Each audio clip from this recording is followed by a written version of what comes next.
എടാ ടിൻഡു, ടിൻഡു,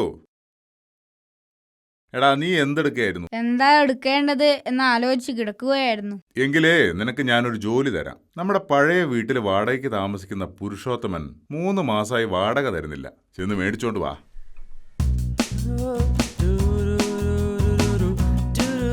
നാണിയമ്മേ, സുഖല്ലേ? അല്ല, ഇതാരാ? ടിൻഡു മോനോ? വാ വാ, ചോദിക്കട്ടെ. മോനങ്ങ് വലുതായി പോയല്ലോ. ഇപ്പൊ എത്ര വയസ്സായി? ബസ്സിലും തിയേറ്ററിലും 3, സ്കൂളിൽ 10. നാണിയമ്മേ, ഈ കോഴി ഒരു ദിവസം എത്ര മുട്ടയിടും? എടാ, എല്ലാ കോഴികളും ദിവസം ഒരു മുട്ടയേ ഇടൂ. അയ്യേ, കള്ളം, പച്ചക്കള്ളം. ഇന്നാള് പത്രത്തിലുണ്ടായിരുന്നല്ലോ, അമേരിക്കയിൽ കോഴികൾ സെക്കൻഡിൽ 1300 മുട്ടകൾ ഇടുന്നെന്ന്. ആ, അമേരിക്ക അല്ലേ, അങ്ങനെ ആയില്ലെങ്കിലേ അത്ഭുതമുള്ളൂ. പക്ഷെ നമ്മൾ ഇന്ത്യക്കാർ അങ്ങനെ തോറ്റു.